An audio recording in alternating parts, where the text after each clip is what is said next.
Hi, gorgeous. It's lovely to see your face.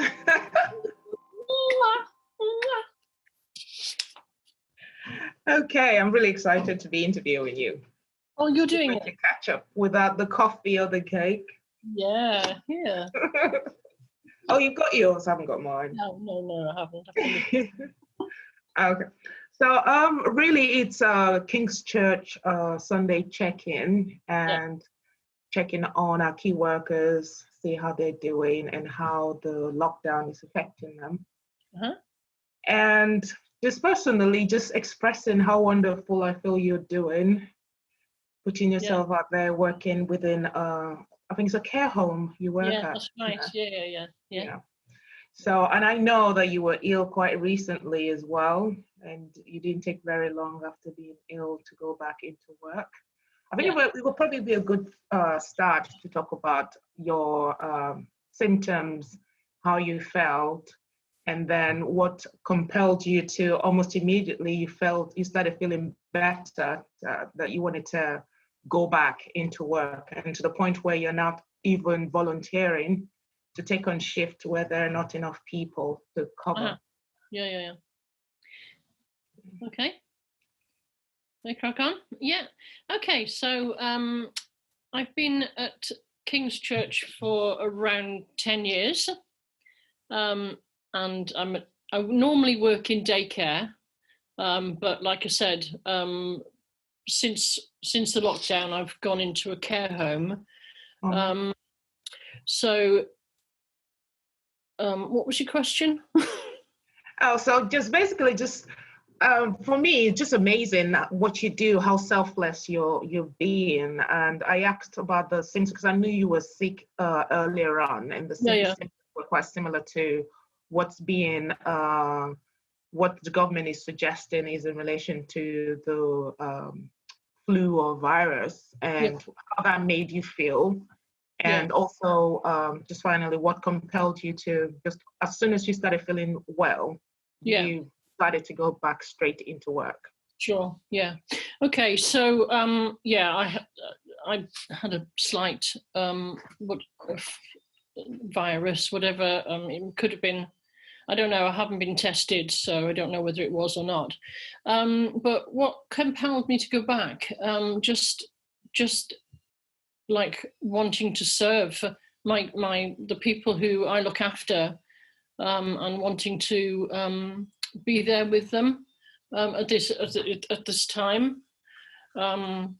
So it wasn't difficult because I love my job. I can see that. I've been in my job for 20 years now, so it's kind of second nature. And doing different shifts, I kind of had to get used to it, because it's quite a challenge at times.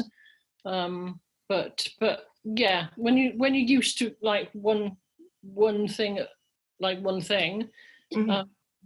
it's quite a challenge. But it's great. I love it. Yeah. I could see that. And also, just to find out as well, how has the lockdown, how has that affected you as a family, yourself, and then also team? Yeah. Okay. So it hasn't. It sounds really weird, but it hasn't actually changed that much for us, because I go to work. Tim works from home.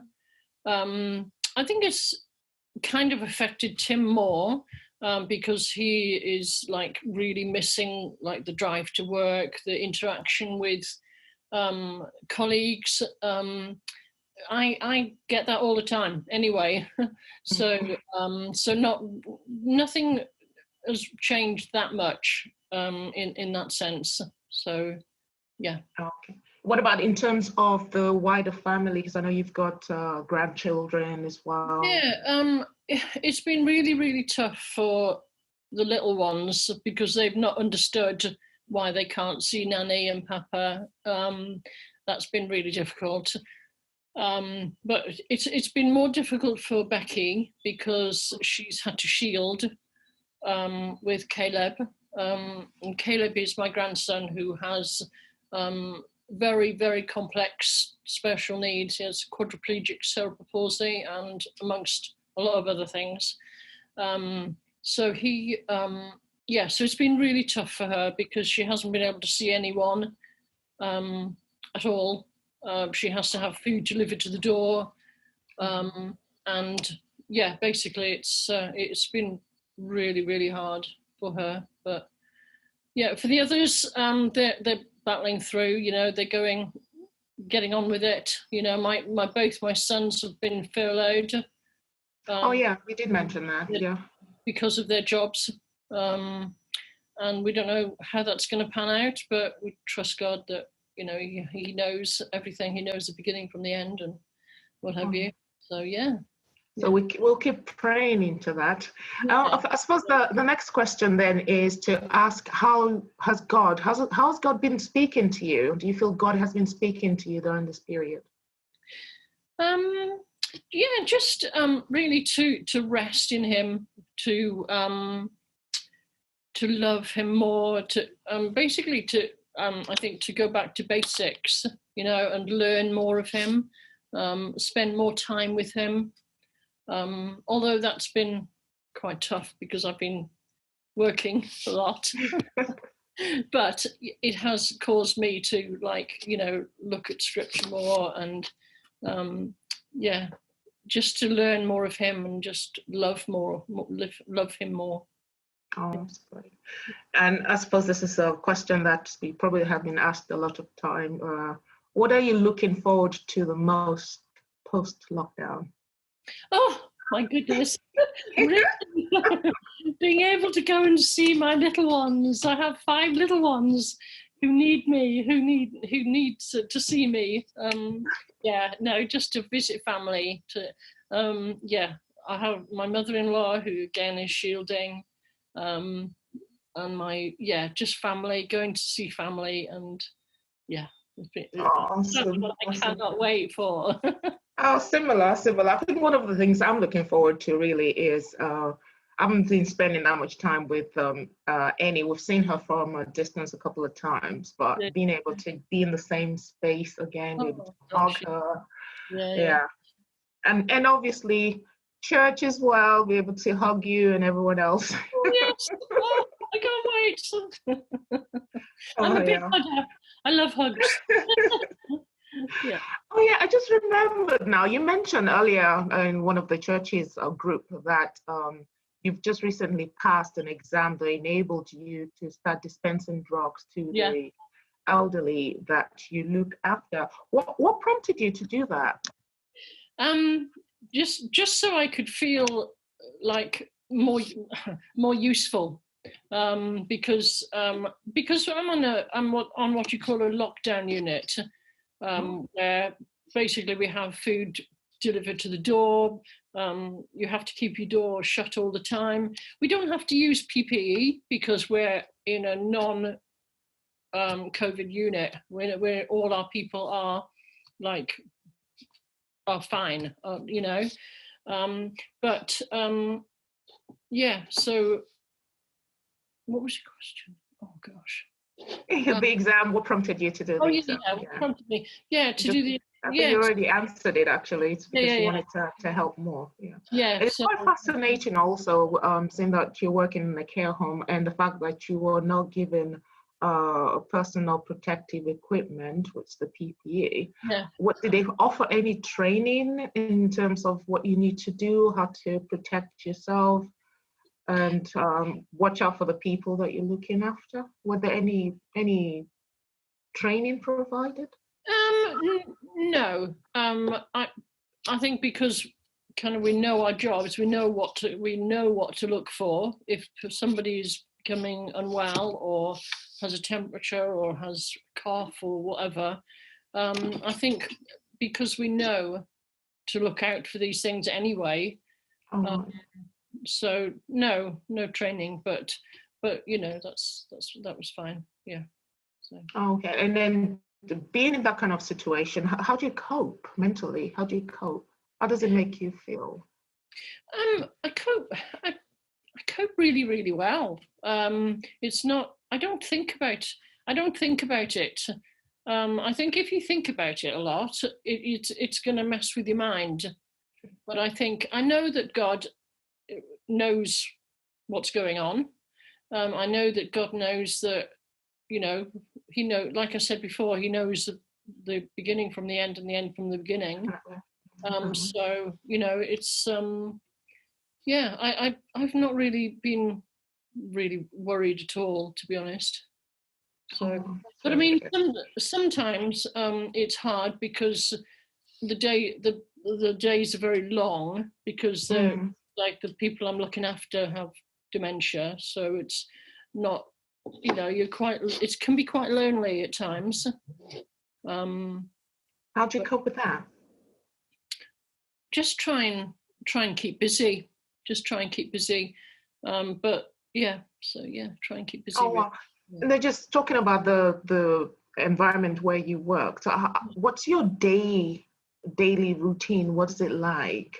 Okay, so if I'm like, for example, if I'm on early, I'll start at 8, and we go in, we sort of we get people up, we get them washed, dressed, sometimes give them a shower, or so you're in close contact with, in close physical contact all the time. Yeah. Are they called patients? No, customers. Beg your pardon. Changes all the time. Changes all the time. Yeah. Right. Oh, wow. So and then we kind of try and entertain them.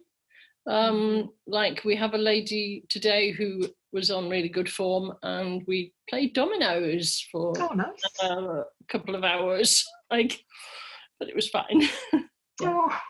I just think you're doing such amazingly tremendous job. I pray God continue to protect you as you carry on your duty, and as you're looking after others. I pray His protection upon you and your family.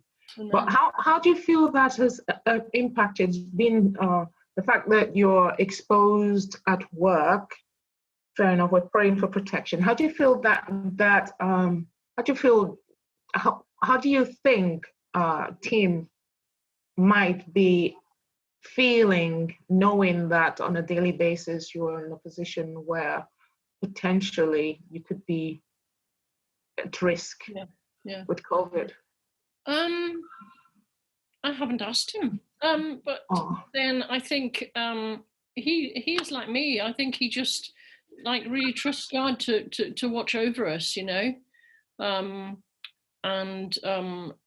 I don't think he's over worried. I think he has never expressed the fact that he's over worried, or because we have really good hygiene anyway, like hand washing, sanitizing, all that sort of stuff. Yeah. So. Nice.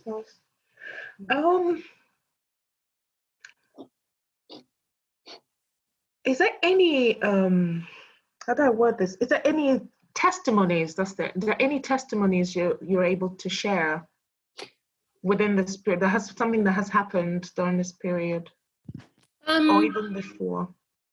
I don't know. I was trying to think about that, and I think the main testimony that we can share is the fact that we're both still at work, and that is such a blessing. We haven't been locked down or had to shield or like for 12 weeks or for however long. We've been very, very blessed. The fact that we're actually both in work. Oh, that's great. That's really good. Yeah. I suppose that's the same for most. Well, I wouldn't say most people. Most people are on furlough and having to go on government support in one form or the other, in order for them to be able to keep a roof over their head and provide food to eat sometimes. So it's really good testimony. Very, really very testimony. Yeah. Yeah. So I'll just go back to the church. You said you've been at the church for 20 years. No, 10 years. 10 years, but it was Russell that said he's been at the church for 20 years. Sorry. So 10 years. Tell us about that. And what made you stay so long? Because it is the most amazing amazing decision we ever made. 24th of October 2010 was our first meeting, and the very first person we met was Russ. And yeah, but yeah, it's the best. It's the best thing we've ever done. Best thing. Moving to then it was New Life Church. We asked my son if it was okay, because he was part of that church, and I didn't want to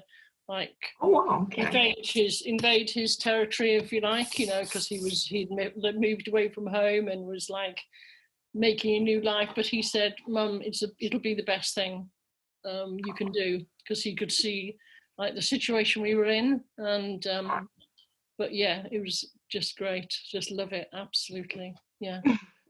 Yeah. Great. It's a good opportunity to have met you. So yeah, even better. And what advice would you give to families in general, and how to stay mentally healthy within this lockdown? We don't know how much longer it's going to be there for. Yeah. Things are easing gently at the moment. Yeah. I think not to forget that God knows everything. He knows what's happening. He knows, you know, and then maybe to keep fellowshipping. I think that's one of the most important thing, is to keep fellowshipping with people, even through this media, like with the Connect Zoom. Oh yes. That's so important. And every time you see somebody's face, you're like, that's like amazing. Yeah. Like us today, yes. Yeah.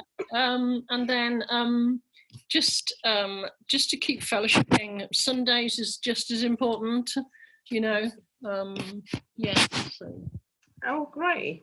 Yeah. Is there, if you're going to summarize the lockdown in very few sentences, what would come to mind for you? I just say that to round off our interviews, check-in session. How would I don't know. How would I? So if you're for you, what does this lockdown, what has it meant for you personally? How, I don't want to say, because we've already answered it. So for me, I would say the lockdown has been a period of reflection. Okay. Opportunity for reconnection with family, old friends. Yeah. Be more mindful, be more caring, help more reaching out using social media and all that whatnot with. Yeah. And then helping people just to stay positive and not look at the exact. So that's what it would mean for me. Yeah, I guess it's the same really. Just being able to keep connected, you know, and yeah. I think I'm just trying to think how I'd put it. So, oh gosh, yeah, just I don't know. That's a tough one. I know it's a little bit. It's a tricky one, really, because for you, you haven't really had that much time to be. No, I haven't. No. Thank you. You're probably more tired most of the time because you're out working and you're doing shift work and you're doing double shifts in some instances. So that's perhaps not the best question to have asked at this point. But overall, I'll just say it's been really good to see your face, and I've mentioned it earlier that I think what you're doing is really commendable. It's just thank you. People like you out there as a Christian helping with the dementia customers, not patients, and making sure they and then just being very selfless about the way you go about it. So it's just. I can't commend you enough. So. Oh, thank you. Great. Well, is there anything to say to? Yeah, one of the things that was mentioned was if you were on a desert island. Oh yes. What 3 chapters in the Bible that you would look at?